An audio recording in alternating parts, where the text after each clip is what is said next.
Should we get going? Yeah, I think we should start the session now. So guys, thank you so much for joining in. My name is Nilesh Lal and I'm the Vice President at Azent Overseas Education Limited. I will be your host for today. And I have my colleague along with me, Miss Nikita Bhatt, who's a Student Success Manager for UK with Azent Overseas Education. And she will be picking the questions what you want to ask. So you can type the questions in the chat box and send it to her. And she will ask the questions to our speaker. That's how we will go. I am into this overseas education sector since 2002 and helped thousands of students to study their dreams abroad. Uh, I would like to welcome all of you, all students who have joined today's webinar. And I'm sure that you all are safe and at home, but utilizing this time, keeping yourself updated with the information about what's happening in the UK, since you all are planning to study in the UK, I suppose. I'm sure that you'll all have a lot of questions in your mind. There will be a lot of questions popping up in your mind. You must be having a lot of information available on the internet. You might not be, relying on you don't know which information you should be relying on. So, but I think today's webinar would give you an insight and it will help you to solve all your queries, what you have related to your plans of studying in the UK.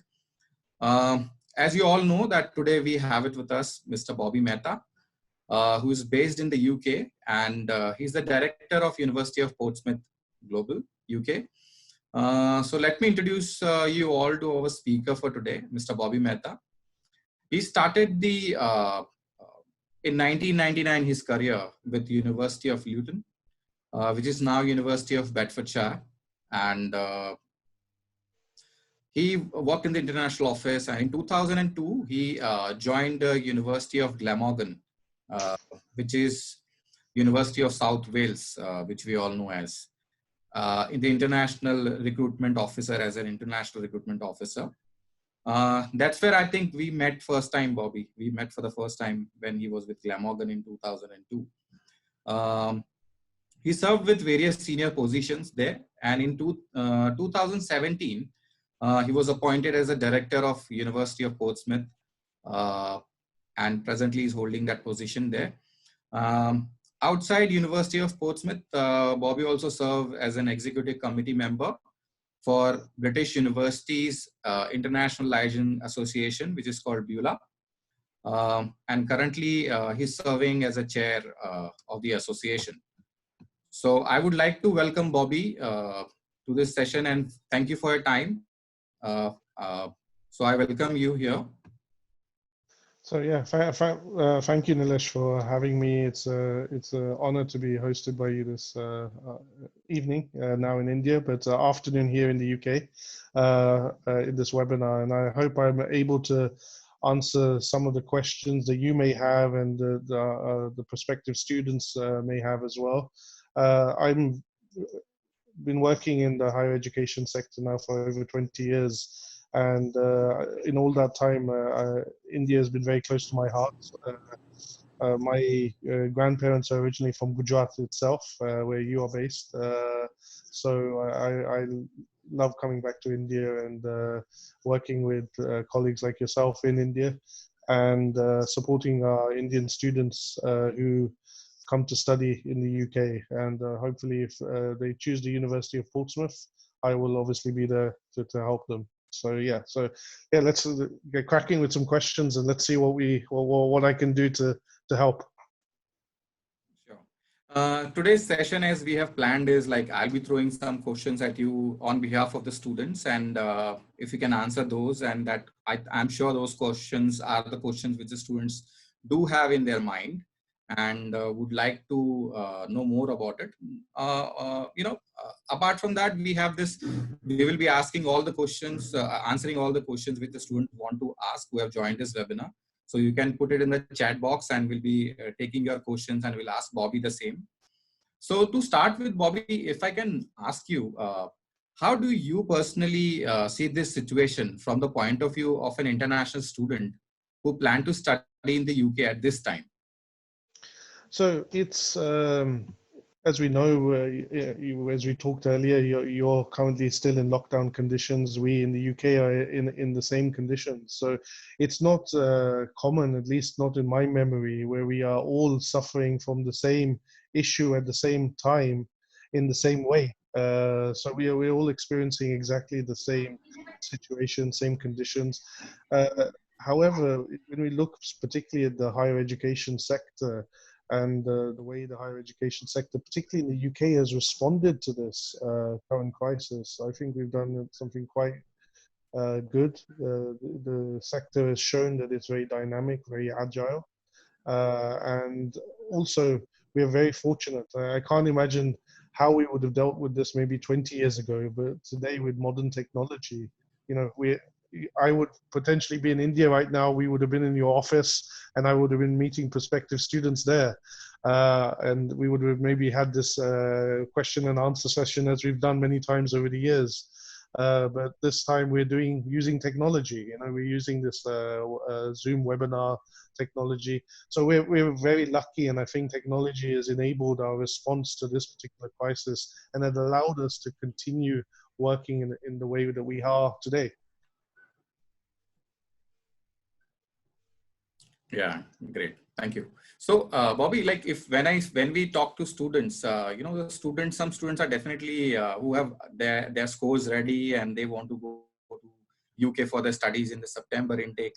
But thinking from the parents' point of view, because they also have some say in their decision making of a student.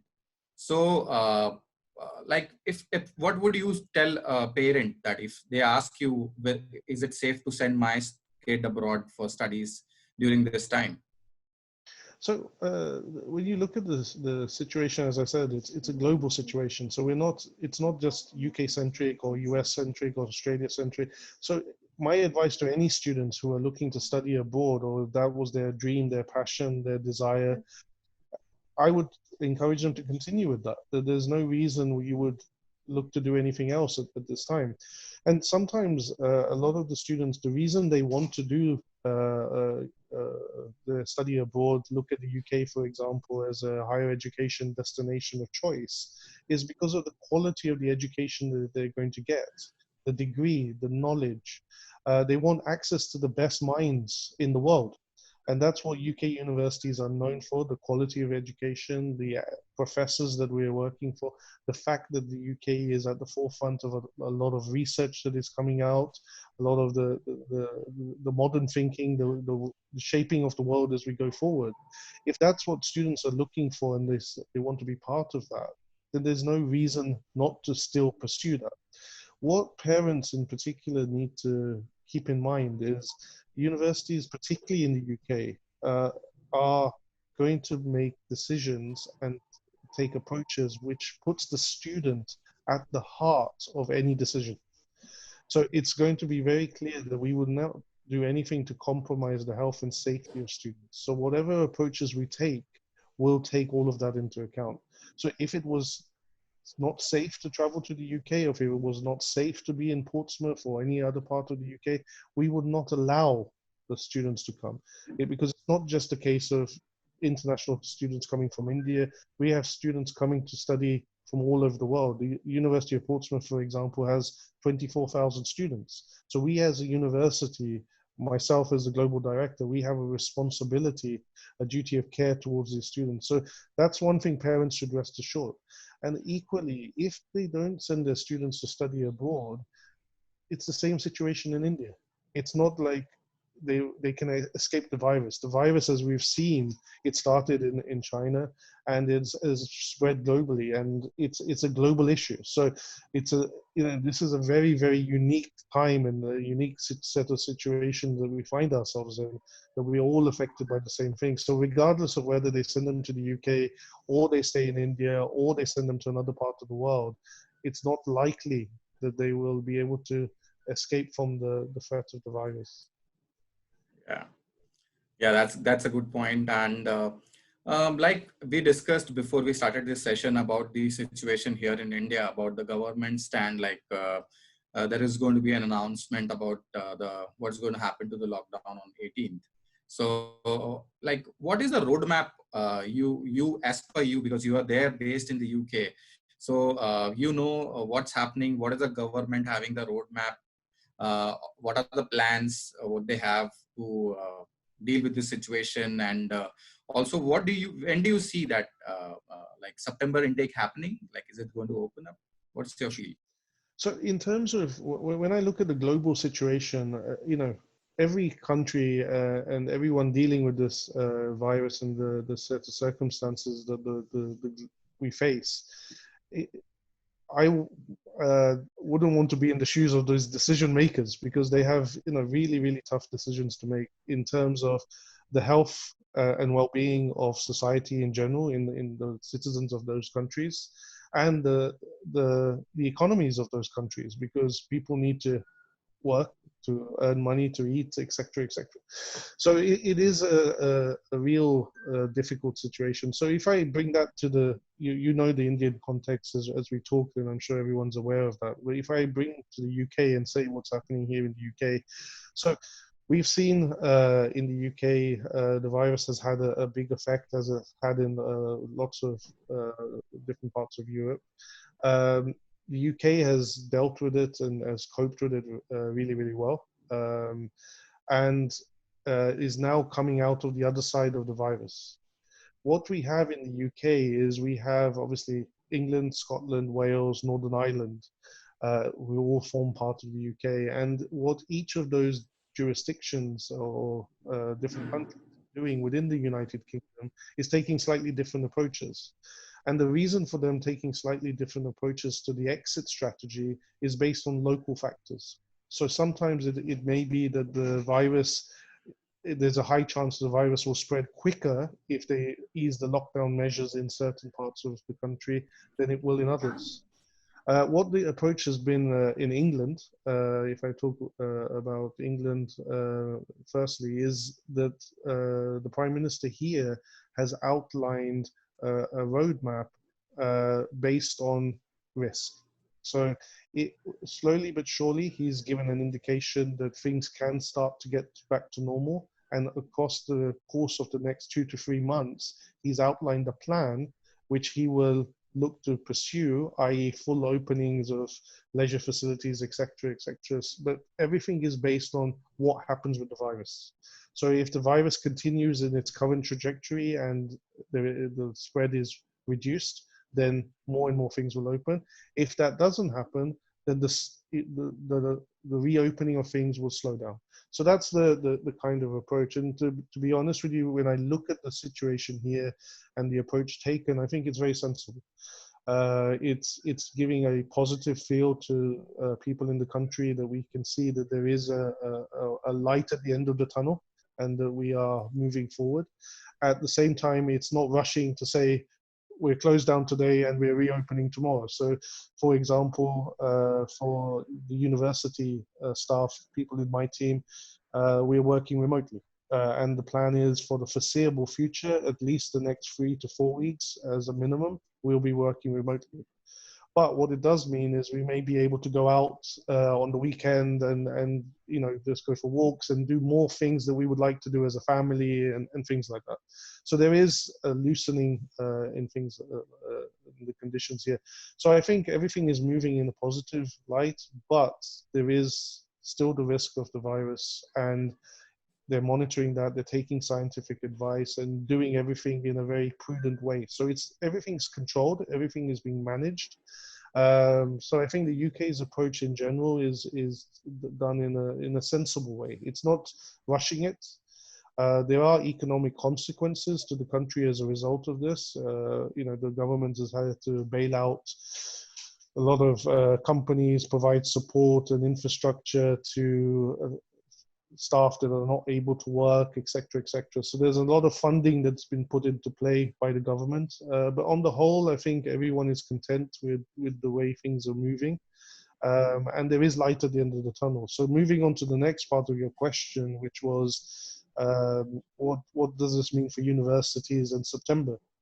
So as far as the universities now are thinking across the UK, so I'm in a unique position because obviously I work at the University of Portsmouth, but because of my involvement with lots of different universities across the UK and sector organizations, I've been able to get different perspectives on what's happening up and down the country.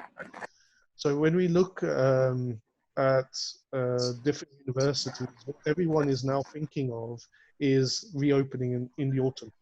Now, exactly when the reopening in the autumn takes place will depend on different universities and different factors. But a lot of universities are saying that we will open in the autumn. So, for example, yesterday, our Vice Chancellor at the University of Portsmouth announced, and it's still not known in the public domain, but so it's a bit of an exclusive for yourselves here today. Oh, We are going to be opening our intake on the 5th of October. So usually we would start middle of September, but we're definitely delaying that for a few weeks. And the start date will be the 5th of October for the University of Portsmouth. And like that, as you look across the UK, you will see that universities will start making these announcements over the coming months as those decisions are made. So we feel that by October, we will be in a position where we will be able to have our autumn intake. And everything's been mapped out in terms of what that will mean in terms of timetabling, the term dates and everything. And all of that information will be communicated to students and prospective students and representatives overseas, etc. So that's the current plan. And everyone's hoping that by the time we reach the autumn, we will be able to have that intake. Now, there is a different question, is how will that intake actually take place?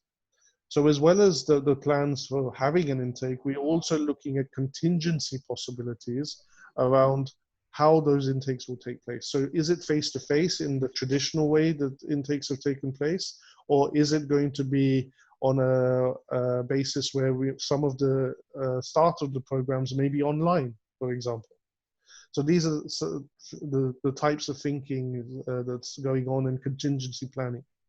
But as far as the UK is concerned, all universities are going to definitely be starting something in the autumn.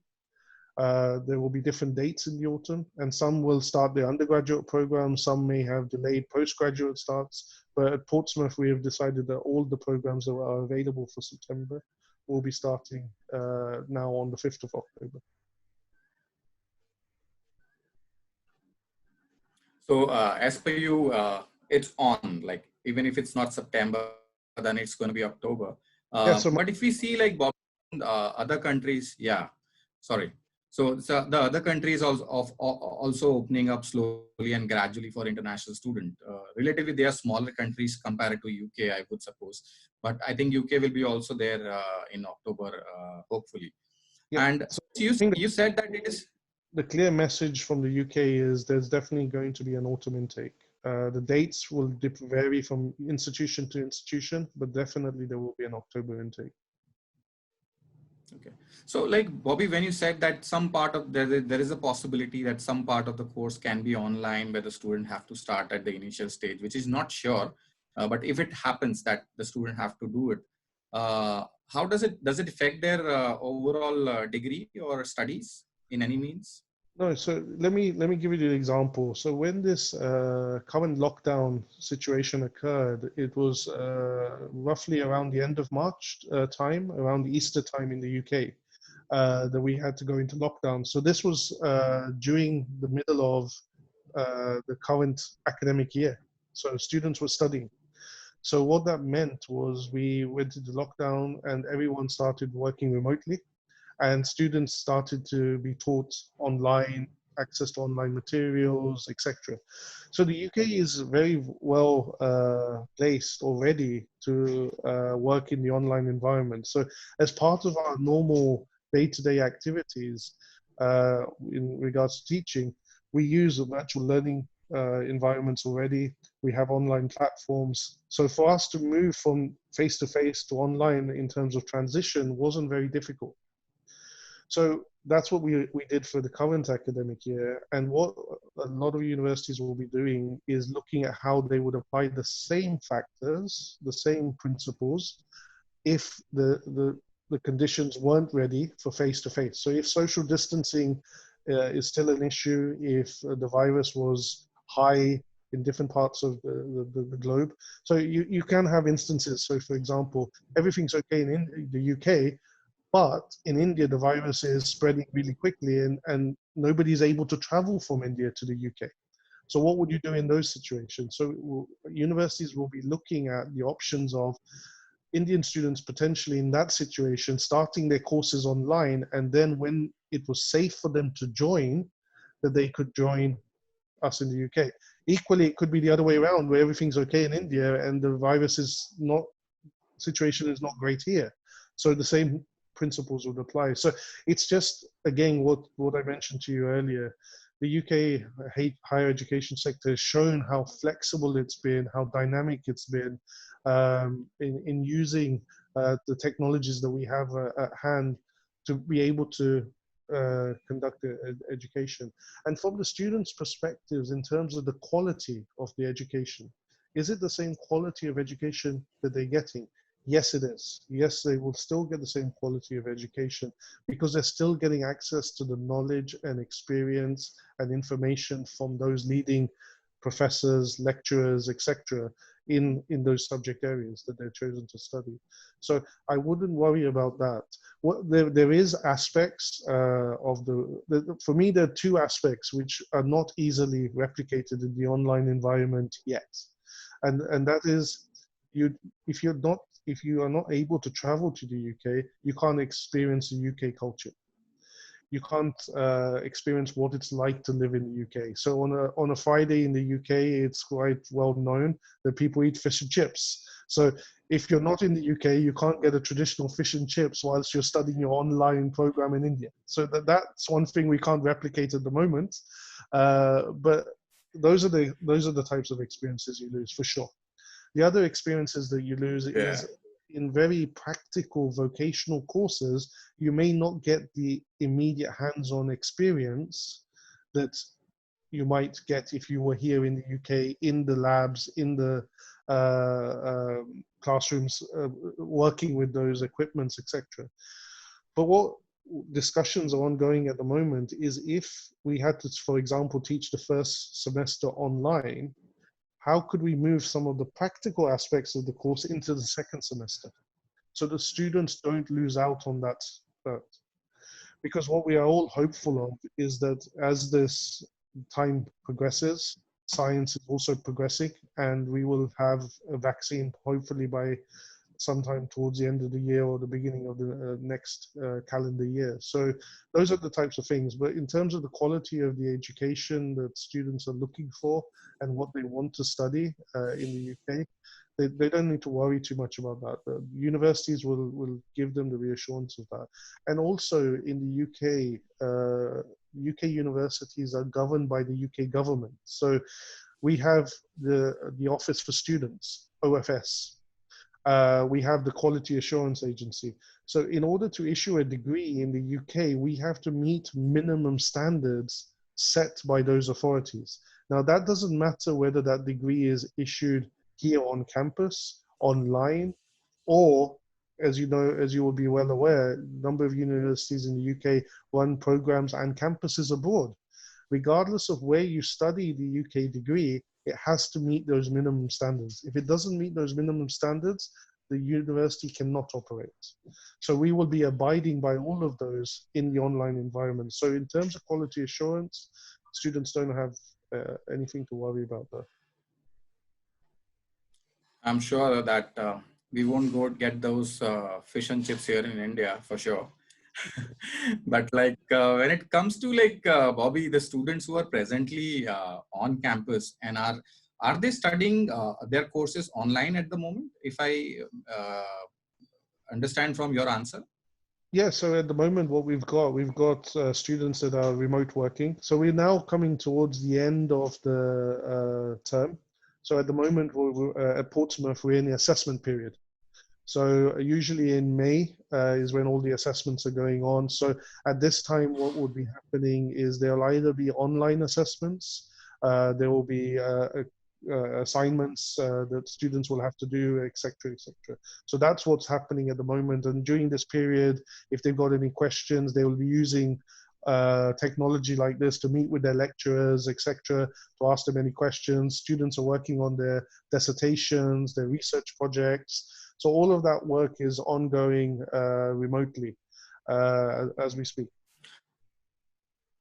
So the bigger question, like many students will have, like, what is the feedback of the students who are presently enrolled onto the course and doing this part of their studies online? So what is their experience like of this online study? I was actually recently speaking to one of our students, and she's also the president of the Indian Society. Um, and she was relaying to me that it's different. It's difficult in these times, being not being able to go outside and do the things we would normally do as human beings. We are all social animals in different ways. We want to see our family and friends and interact with people. When I see you, Nilesh, I give you a hug. Yeah. Do that, in this virtual environment. So it's Yeah. those things are difficult. But as far as the feedback I've been getting from students, they're getting support from their lecturers. They're getting access to all the information they need, and you've got to remember, and a lot of the reasons students from across the world choose to come to the UK to study is because they have access to the latest information, the latest technologies, etc. So for a long, long time, I remember even when I was at university, which is quite a long time ago now, I had access to digital resources. So, all the journals are available online, and universities in the UK have been pioneers in those types of utilizing those types of resources. So everything the students need, they're getting the support they need, particularly from their lecturers or their personal tutors that we have at Portsmouth, they're getting. So there is no issue on that front. When we counsel students, like we are also working from home and we are still connected with all our students. So many students do ask, like, who are still to complete their education here in India. So the situation looks like that the results are also going to be delayed, and they're going to be announced a bit late also. But I'm sure it will be definitely before September. So how do UK universities look at that, this situation like? So every university will look at it differently. So today I'm not here to talk about from all the universities' perspectives, but if I give you the Portsmouth perspective, what I would suggest to any students here who are interested in Portsmouth, we have a team based in India. We are here, myself included, and we work very closely with colleagues like yourselves. Work with your education counselors. Find out what the individual university. Everyone's going to have a set of different circumstances, and we'll look at those. Hopefully, the results when they come out, once the exams are sat, and I understand it's potentially in July the exams are sitting in India. But whenever the results are out, we will work through them. So it may not be the formats that you usually would expect with final certificates, etc. So we may accept provisional results. We may look at predicted results, etc. But we will work with each individual student based on their individual circumstances to make decisions. And every university will have a different approach. Some university will say, no, we will only accept this. But your counselors, yourselves, you will know this from working with the different universities. But it's not going to be an ideal scenario this year in terms of how things usually work. But we are, like I said, including in the teaching, but even our approach to the admissions, we will show a degree of flexibility. So I know, for example, I've been speaking to some applicants recently who said they can't get reference letters because their universities are closed. So they said we graduated, but the Yeah. reference letters won't come through. I said that's fine. So what they've done is they put us in touch directly with the academics, and the academics emailed us, and we took the reference via email. So there are ways that we can work through that. Sometimes we've said, okay, don't worry about the academic reference. Get them from your most recent employer. Things. So there will be a degree of flexibility that universities will show. If we, Yeah, that was going to be my next question to you. Yeah. Yeah. so in terms of if we even look at English language requirements, at the moment IELTS Yeah. test centers are closed. So IELTS is one of the most Yeah. popular exams. So how do we go about meeting our English language conditions? a lot of universities already accept 12th English results. A number of universities also accept things like medium of instruction being in English as a way forward. But what a number of universities now in the UK have also done is they have recognized additional online tests. So right now, even in lockdown conditions, for example, at the University of Portsmouth, we will accept a test called Duolingo. Duolingo, you can buy the test online, sit it in your room at home today. It's about an hour's test, and that will give, there's a number of security features built into that, that will test your English and send us the results. There are, IELTS has a IELTS indicator That's test, great. there's Yeah. the TOEFL online tests. So there are a number of different versions. Pearson also have an online test which is available. So there's a number of different test options there for students to do, which again, every university will be different. But at Portsmouth, we've been through our academic committees, and they've looked at different tests and are happy to accept those tests. So that will give again some more options to applicants at this difficult time, hopefully.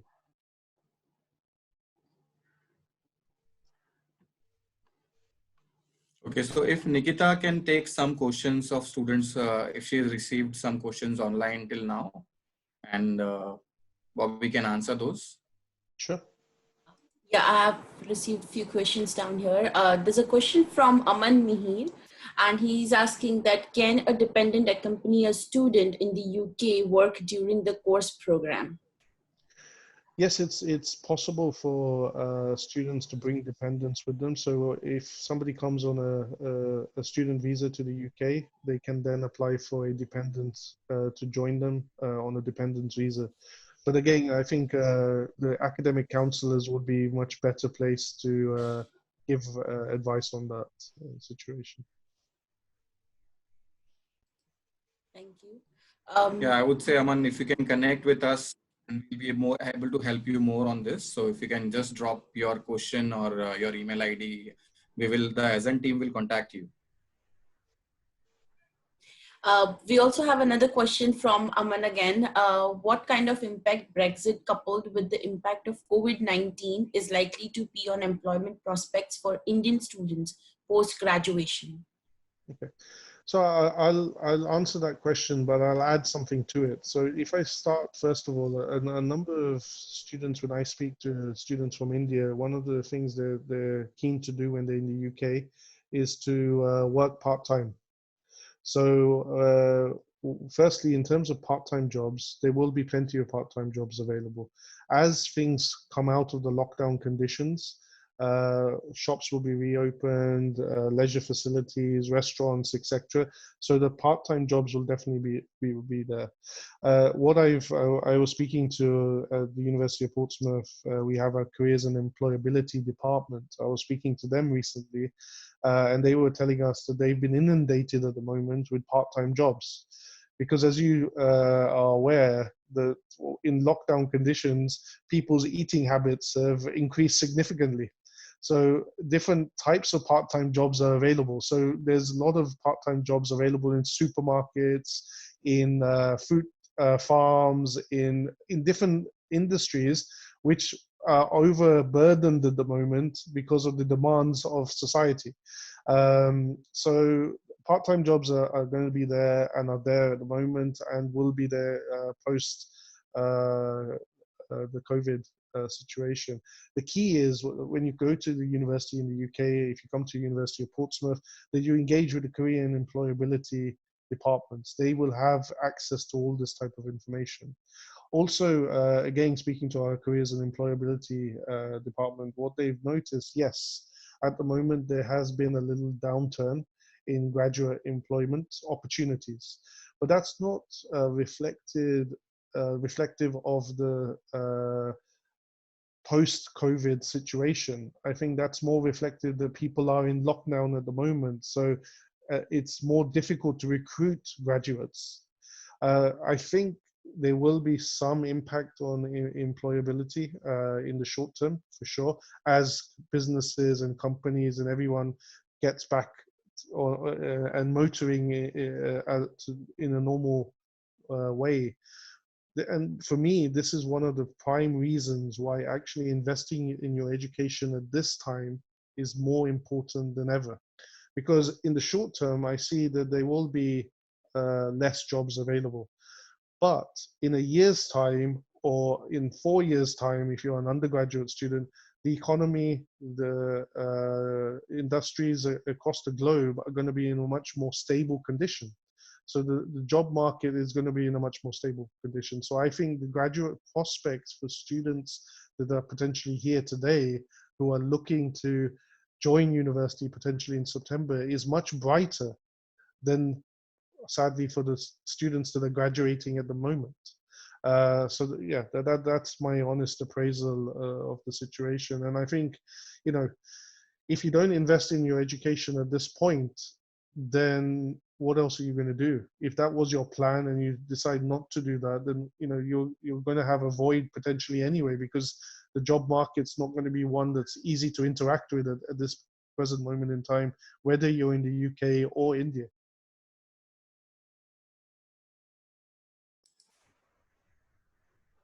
Okay, thank you, Bobby. We also have one more question from a student, Mr. Henel Patel, and he's trying to ask that due to this coronavirus, what are the changes happening in the admissions policy and how much time is the admissions taking to issue the offer letters?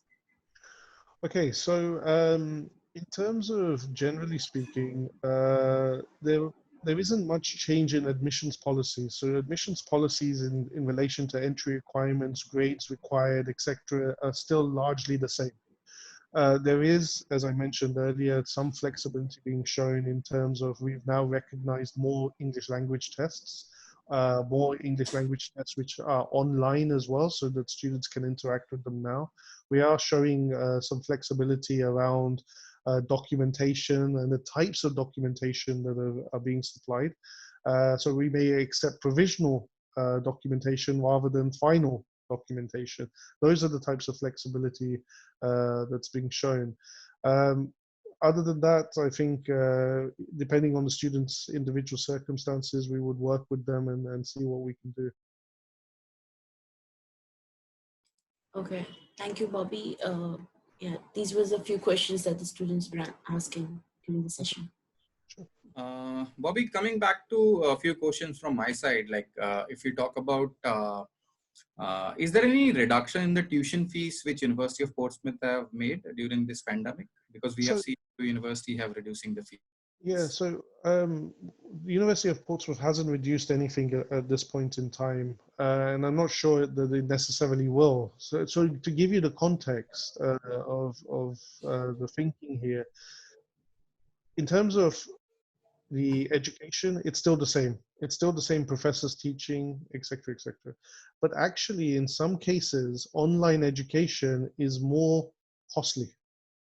Actually, it's more resource intensive. Because as you can imagine, at the moment it's 5:30 in India. Here it's 1:43, and somewhere else it's a different time zone. So actually, when you're operating in that global context, providing online education, you need to have academic staff available and almost 24/7 type approaches. So there is a more of a cost and providing that individual support, because you can't always get to a group of people. Questions are coming in continuously.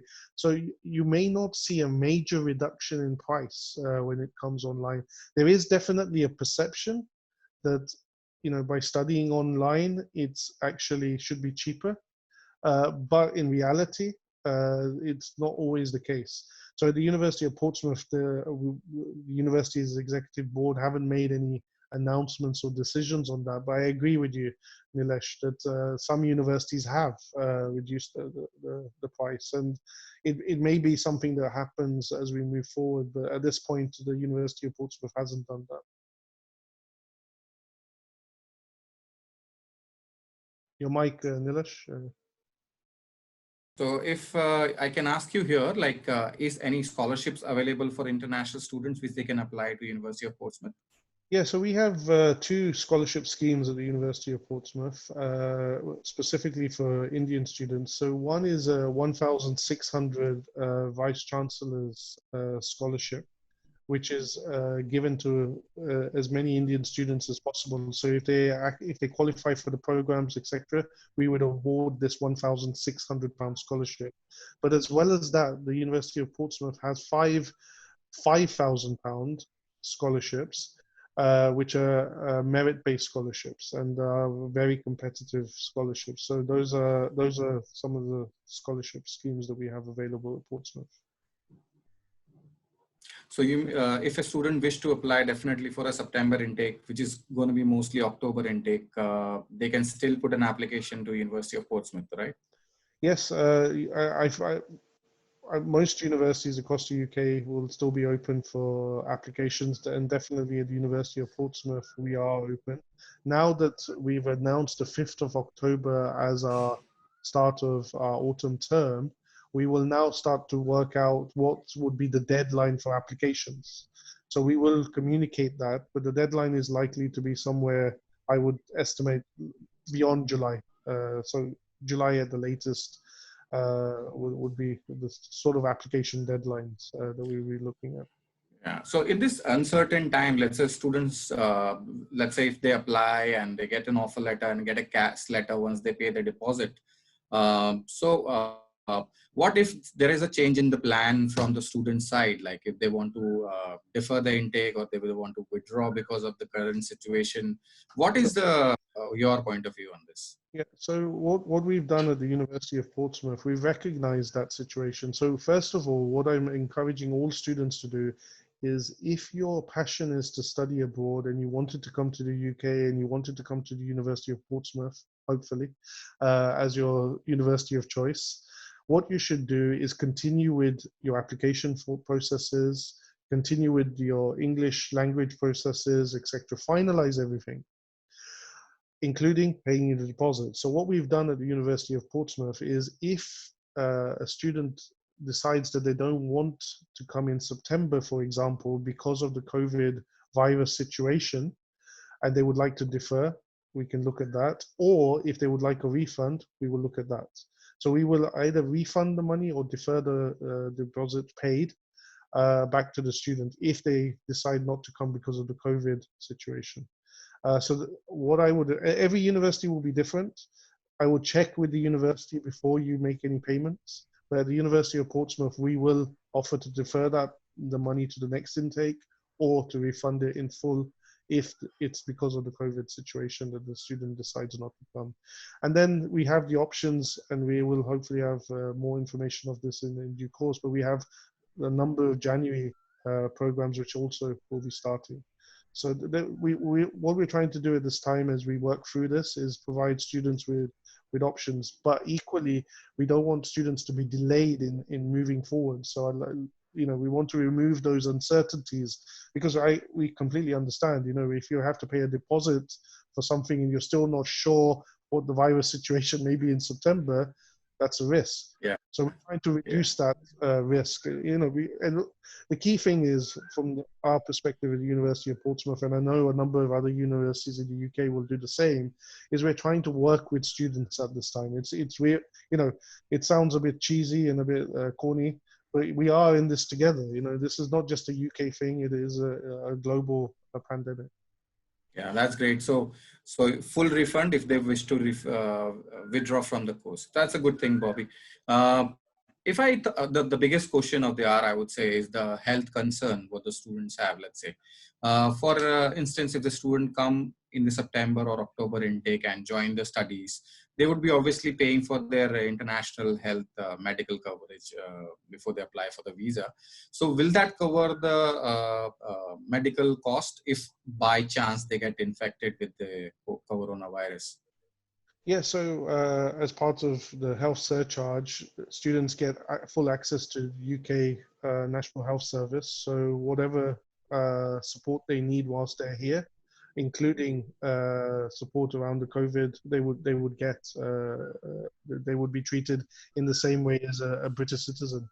So students, as they are at the moment, so a student coming to the UK gets the same access that I do to healthcare in the UK. So there would be no difference. That's great, Bobby. Thank you. Nikita, do you have any other online questions from any other students? Not really, but we have one question which says that will there be enough job opportunities post COVID-19? Yeah, I wish I had a crystal ball. I would play the national lottery tomorrow night. No, my honest appraisal of the situation is, everyone is going to be working really, really hard to get everything back to normal, or as normal as possible, as quickly as possible. And this is why my advice to students at this time, if it was my son or daughter, and I've got a 13-year-old son and a 10-year-old daughter. So if they were at university age at the moment and they were asking me, what should we do at this point in time? I would say concentrate on your education, further your studies, get your skills up to date, be ready for this virus to go away, and then to make sure that you're in the most competitive position that you can be in. I'm not saying, and it's competitive at the moment. I'm not saying it won't be competitive at the other end of the COVID virus. I'm sure it will be, but by getting, we've got a good group of students here with us today. These students, if they get a UK education and a UK degree behind them during this current pandemic, and whilst the economy is on its knees, that will put them in a really good situation to stand out from the rest when they graduate and start looking for jobs. So I can't make any promises, unfortunately, on the number of jobs or promises about everyone getting a job post their studies. But I think that I honestly believe that by getting a UK degree, UK education, maybe undergraduate or postgraduate, will put students in a much more positive place once they graduate and once they're ready to look for jobs. Thank you, Bobby. There's one more question from Mr. Shivam Bhamre. He says that will there be any effect on future fees of the course due to current conditions? This is something that I don't think has been considered yet, because at the moment universities are working very hard on preparing for dealing with the current situation, i.e. students that are currently studying, students that are completing their programs and preparing for the autumn intake. So I'm not sure that the future fee levels have been thought of. So I think it's very difficult to speculate at this point in time what that would be. There are many possibilities. It could remain the same, it could go up, it could go down. We just don't know. But I don't think anyone's really given that question a lot of thought. I'm sure they will, but probably not in the next 3 to 4 months at least. So I think many students have attended this session, so they might be having any other questions also. If you have, you can write it to us at hello@azent.com and we'll be more than happy to answer those, and we can forward those questions to Bobby as well, and I'm sure he'll be more than happy to answer your questions. And we are working from home, and if you have any questions, please feel free to ask us, and we'll be more than happy to assist with your application with University of Portsmouth and any other universities also. So here I would like to take this opportunity to thank Bobby for his time, especially for accommodating us on a very short notice, Bobby. So thank you so much. And I wish all the students the very best, all the very best to you for your applications, and stay safe, stay home. So Bobby, your final words. Yeah, no, I echo. Thank you for everyone that's joined this afternoon. I hope you found it useful. Thank you for having me, Nilesh.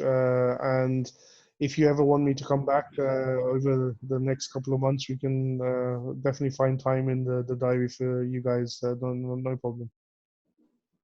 We'll look forward to see you, Bobby, soon in India, and especially in our office again. Definitely, definitely. So thank you so much. So thank you guys. So thank you for joining us. A goodbye from all of us. Thank you so much.